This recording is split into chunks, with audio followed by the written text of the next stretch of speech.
POV, or point of view.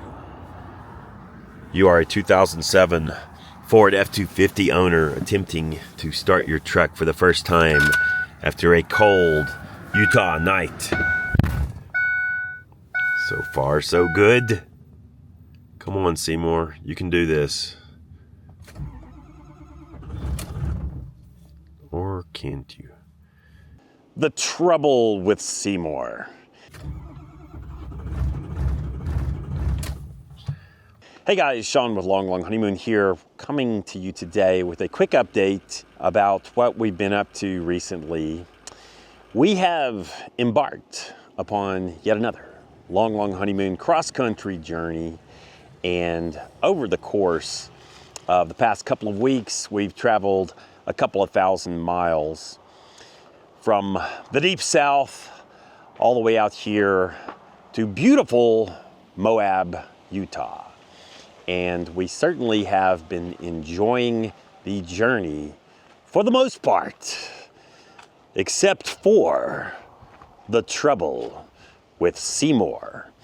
You know, a few months ago, I was hanging out with a longtime, long honeymoon friend, and she asked me, Sean, when are you gonna get a new truck? Seymour is a piece of poop. And my friend did not use the word poop. She used a rather more harsh term for our beloved 2007 Ford F250.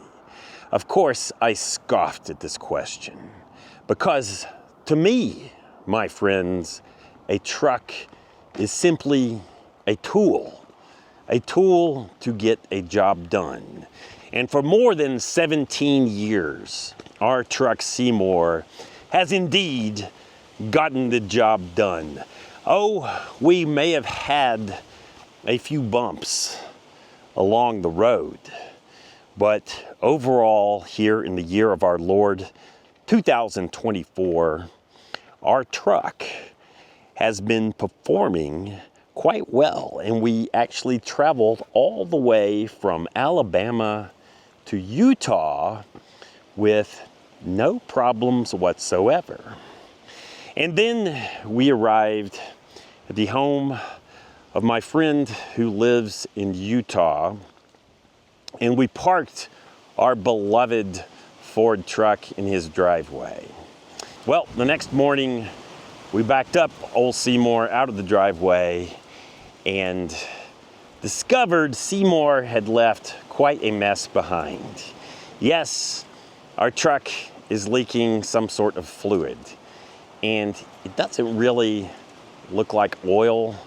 I'm guessing maybe it's power steering fluid, maybe it's transmission fluid. I don't know, but this is really bad form. It's a little bit embarrassing. It's kind of like when you bring your beloved old dog over to your friend's house, and the first thing your dog does is pee all over the living room carpet. So I gave my friend the gift of some concrete and driveway cleaner and resolved to get that leak checked. Well, in the meantime, we discovered an even more pressing problem with old Seymour. Come on, Seymour. Reliable. Gotta be reliable.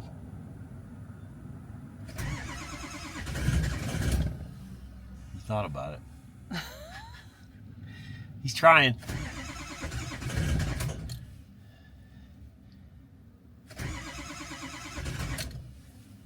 Just a little short. Ain't gonna fire. Seymour suddenly refused to start.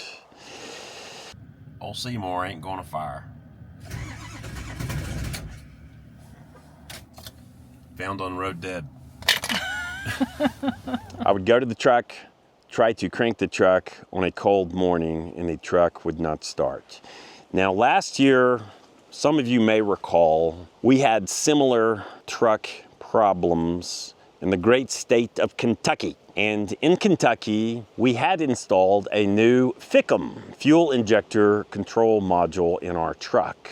We also had installed 2 brand new AGM batteries in the truck. So I assumed the problem with starting was not the FICM or the batteries. A third potential issue would be the alternator. But you longtime viewers may remember that 4 or 5 years ago, we installed an aftermarket alternator in the truck. We really hadn't seen any problems out of that alternator to date. And certainly there was nothing else going on in the truck's electrical system that indicated it might be the alternator. So I took my trusty diagnostic code reader tool. If you don't have an OBD2 reader tool, you need to get one. They're not terribly expensive. And certainly if you own an aging Ford vehicle, they come in very handy. I checked our truck for error codes, and yes, the check engine light was illuminated, SEEMORE's dash. I discovered we're having a problem with glow plugs. Yes, the problem we were having was related to 2 glow plugs within the diesel engine that were failing. Glow plugs, as I understand it, and I am not a diesel technician, help warm up the cylinders of the diesel engine to prepare them for ignition. And SEEMORE's glow plugs were not getting the job done on cold mornings. And this kind of makes sense. You know, maybe we were having this problem down in the deep south, but we have not experienced a cold morning in Alabama in a long time. So maybe this problem was lying there beneath the surface, only to be revealed once we got out here in the cold weather. So I have discovered that if I heat up SEEMORE's engine block before starting, that the engine will fire right up without complaint. Yes, our old truck is equipped with an engine block heater. You just plug in a 15 to 20 amp plug into the front of the engine and it will heat right up. And on this particular adventure, I've been heating it up using our portable power station by DJI, the DJI Power 1000. Full video on that unit will be coming very soon, and I encourage you to watch it because this DJI power station is very cool, and it has been delivering 950 watts into our engine just to warm up the engine block just a little bit, and then SEEMORE fires right up. Warming the engine block keeps the oil more fluid, reducing the effort required to start the engine. So, plugging in your truck helps compensate for any issues with the glow plugs by warming the engine, making it easier for your truck to start in cold conditions. Yeah. So there you have it. SEEMORE fires up. Not sounding exactly healthy, but this shows how these little lithium power stations can come in handy. And when SEEMORE's engine is warm, there is no starting problem whatsoever. But that gets me back to the point of this video. The trouble with SEEMORE. Something that I've never revealed before on this channel is that SEEMORE is actually an acronym.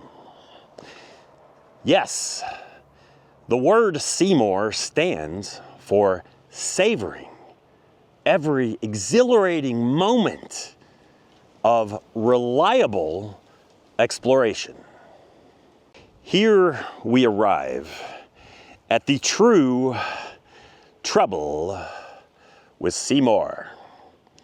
The R in SEEMORE stands for reliable.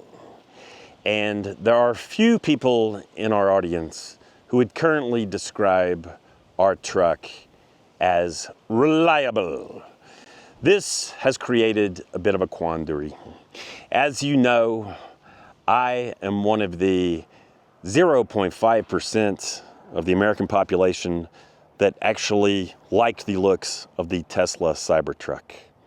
However, I have discovered that if we were towing our Airstream with a Tesla Cybertruck, we would probably be stranded somewhere in the middle of Nebraska right now. And that's because we would need to stop approximately every 33 minutes to recharge the truck.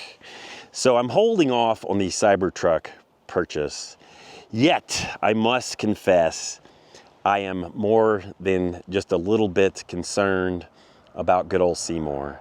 I think what we're going to have to do is either break down and purchase a new truck, whether it's diesel or a gasser.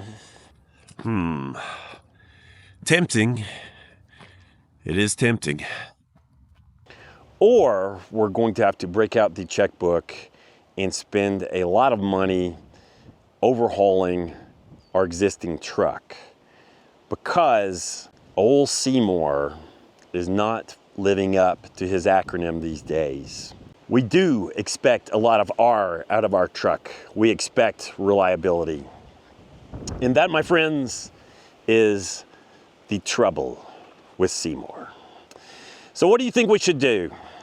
I like to bounce ideas off of our audience because you guys know a lot more about the latest developments in trucks and tow vehicles than I do.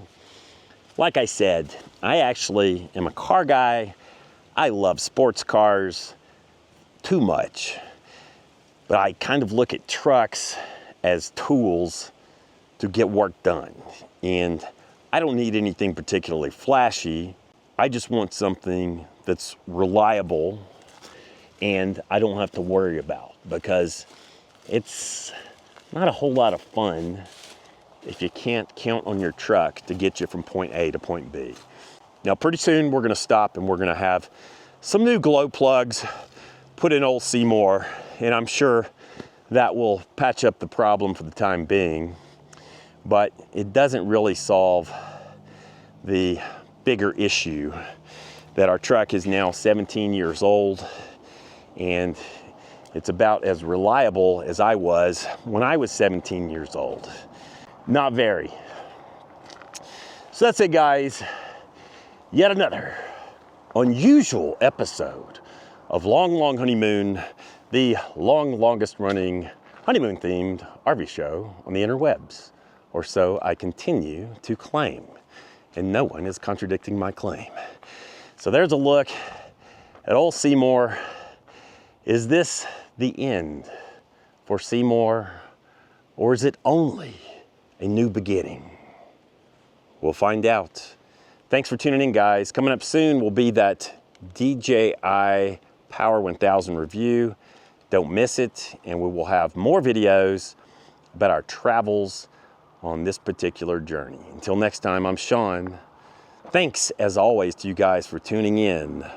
Lo ho.